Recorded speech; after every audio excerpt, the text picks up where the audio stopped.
Mauryan Empire administration and economy. Administration. The Mauryan Empire, founded by Chandragupta Maurya in around 322 BCE and lasting until about 185 BCE, was one of the most significant and well-organized empires in ancient Indian history. Its administration was structured and effective, contributing to its stability and growth.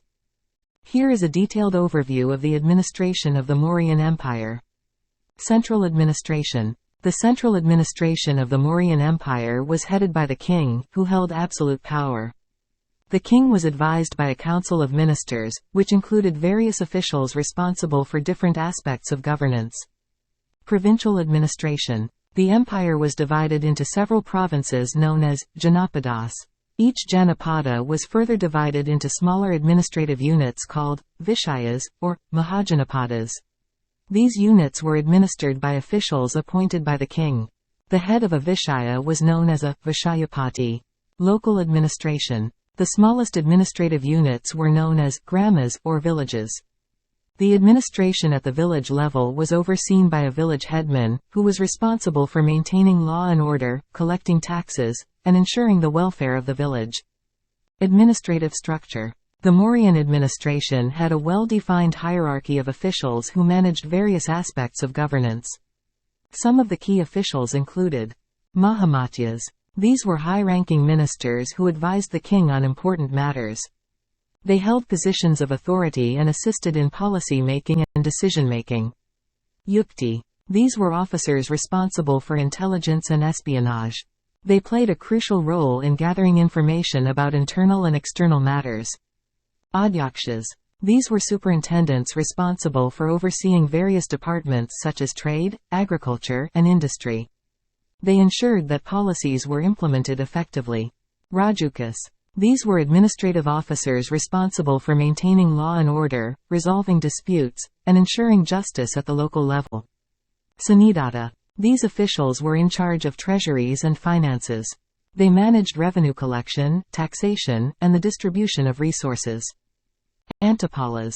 These were officials responsible for maintaining the security and defense of the empire's borders and frontiers. Revenue administration. Revenue collection was a crucial aspect of the Mauryan administration.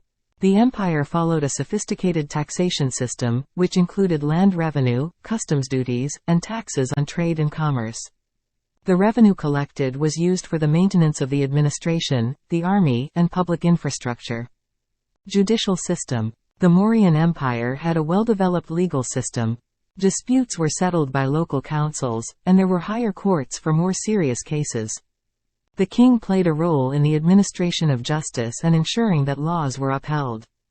Military administration. The military was an essential part of the Mauryan administration. The king was the supreme commander of the army. The empire had a strong standing army, supported by a network of forts and outposts to maintain security and protect the borders. Public welfare. The Mauryan administration also focused on public welfare.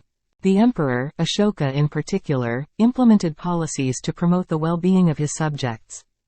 He established hospitals, veterinary clinics, and rest houses for travelers. His edicts emphasized moral values and the welfare of all living beings. Economy. The Mauryan Empire, which existed in ancient India from around 322 BCE to 185 BCE, was one of the most significant political and economic entities of its time. The empire's economy was diverse and based on several key factors that contributed to its prosperity and stability. Here is a detailed overview of the Mauryan Empire's economy. Agriculture. Agriculture was the backbone of the Mauryan economy. The majority of the population was engaged in farming, cultivating crops such as rice, wheat, barley, millet, pulses, and oilseeds. The fertile plains of the Ganges and its tributaries provided ideal conditions for agriculture. The Mauryan state had an interest in maintaining agricultural productivity and often provided support in the form of irrigation systems and infrastructure. Irrigation. The Mauryan rulers undertook significant efforts to improve irrigation systems, which greatly enhanced agricultural productivity. Large-scale irrigation projects, including the construction of canals and reservoirs, were initiated to ensure consistent water supply to the fields. These efforts contributed to increased crop yields and food surplus, which could be used for trade and taxation. Trade and commerce. Trade played a crucial role in the Mauryan economy. The empire was strategically located at the crossroads of major trade routes connecting different regions of India with Central Asia and the Mediterranean. The Mauryans established a network of roads and highways to facilitate trade, which led to the growth of urban centers and markets. The capital city of Pataliputra, modern-day Patna, became a vibrant hub of commercial activity. Royal revenue and taxation. The Mauryan government collected revenue through various means, including taxes on agricultural produce, trade, and crafts. Land revenue, known as bhaga, or bali, was collected from cultivators, and the state's share was used to fund administrative expenses. The royal treasury also received revenue from customs duties, tolls on trade routes, and other sources.